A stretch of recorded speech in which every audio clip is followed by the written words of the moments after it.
Romantic date turns deadly crash. Brazilian couple's cliffside passion turns fatal as car plunges 1,300 feet at remote beauty spot.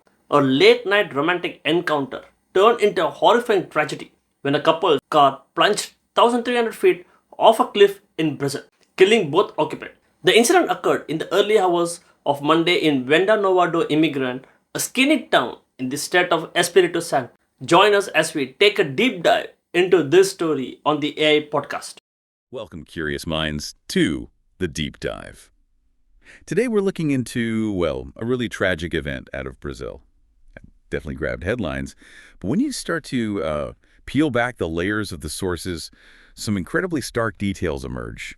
It's a real reminder, isn't it, of how quickly things can just turn. Absolutely. And for this deep dive, we're working directly from a report called Tragedy at Cliffside Lovers Leap. Yeah. Our goal here is basically to pull out the key insights, the crucial bits of understanding from this account. We want to give you the full picture of what happened, as it's laid out in these documents. Okay, let's dive in. First, the location. Where did this happen? We're talking about a place in Venda Nova do Imigrante, state of Espírito Santo, Brazil. Stunningly scenic, apparently, but also ultimately quite perilous. That's right. Locals call it Lovers Leap, which already gives you a sense of its reputation, but it's also, interestingly, a spot for hang gliding. Hang gliding. Okay, so that tells you immediately about the height. Sheer drop. You can just picture it. Beautiful, maybe, but really high, very exposed. Exactly. And the context the sources give for the incident itself is, well, quite specific. It seems it was a late-night romantic encounter. The couple, Adriana Ribeiro, who was 42, and Marcone Cardoso, 26. They picked this pretty remote beauty spot after leaving a party. This was on a Monday night, looking for some privacy, it seems. Right, so they get there, this breathtaking spot, but clearly high up. The report says they parked their car right near the cliff edge. Right at the edge, yeah. Their intention, it appears, was to spend some intimate time together right there in the vehicle. And that's where the investigation focuses. That's the core theory, yes. Based on what investigators believe happened, the idea is that movements inside the car, some kind of internal dynamic, that might be what caused it to actually roll forward over the edge. Wow. Not an external push or like brake failure. No, the focus is very much on what happened inside the car, starting that whole sequence. That's the primary theory for the initial fall. That's a chilling thought. Okay, Yeah. So if movement inside set it off, what happened next? The sources describe this immediate, terrible fall. Yes, horrifying. The car first dropped about 300 feet, landed on a kind of rocky ledge below the main cliff top. 300 feet. And the details here get really grim, don't they? Yeah. The force of that impact, just the first one, it ejected them from the car. It did. It was incredibly violent. Adriana Ribeiro's body was found near some dense bushes on that ledge. Marcone Cardoso's body was located further down, sort of at the base of a steep rock wall just below the ledge. And the car, it didn't stop there. No, astonishingly. The vehicle then continued tumbling, rolling another 1,000 feet, all the way down to the very bottom of the mountain. Rescue teams later found it there, just completely mangled wreckage. 1,000 feet after the first drop. It just underscores the scale of this. It really does. The height is immense. And there was a witness, wasn't there? Someone who heard something? Yes, Tiago Amaram. He works at the hang gliding site nearby. He reported hearing a really loud crash. This was around 2:20 in the morning. But he also noted, it was pitch black, visibility was terrible. He spoke to TV Gazeta afterwards, and his quote really captures the scene. He said, "It was a shocking scene.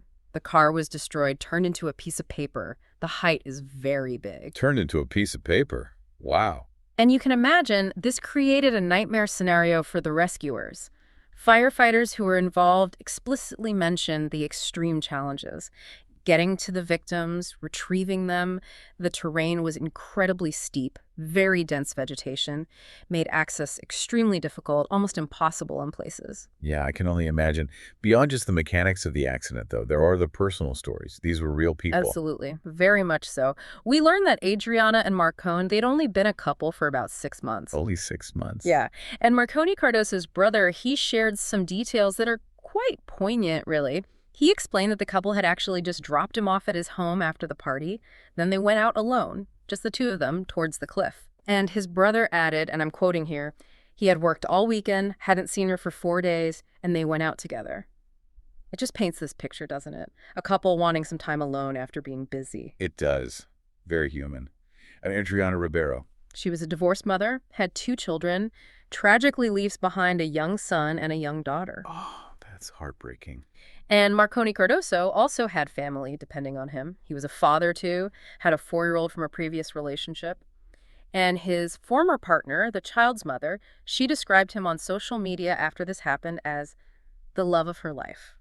Goodness, so this just sent ripples through multiple families. Exactly. Yeah. It highlights that far-reaching impact, such a sudden, completely unforeseen tragedy. So what about the official investigation? Yeah. The police perspective?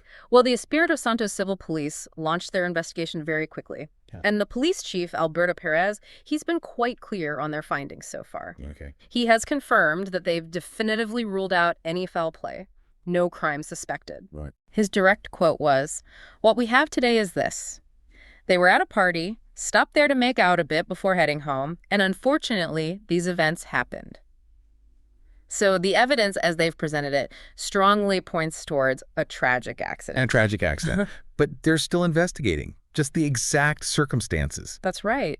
Even with foul play ruled out, authorities are continuing their work. They want to understand precisely how it happened, nail down the exact sequence of events that led to the car going over. Every detail. Makes sense. They need the full picture. Yeah. So as we kind of wrap up our look at this source material, what does it all mean? What are the main takeaways here? We've seen this story of a romantic evening that just took this catastrophic turn. Yeah. A location known for beauty, even romance, but with these inherent hidden dangers. We've looked at the horrifying mechanics of the accident itself. And then there are the deeply human stories, the families affected, alongside that official investigation. It's a deeply unfortunate event, isn't it?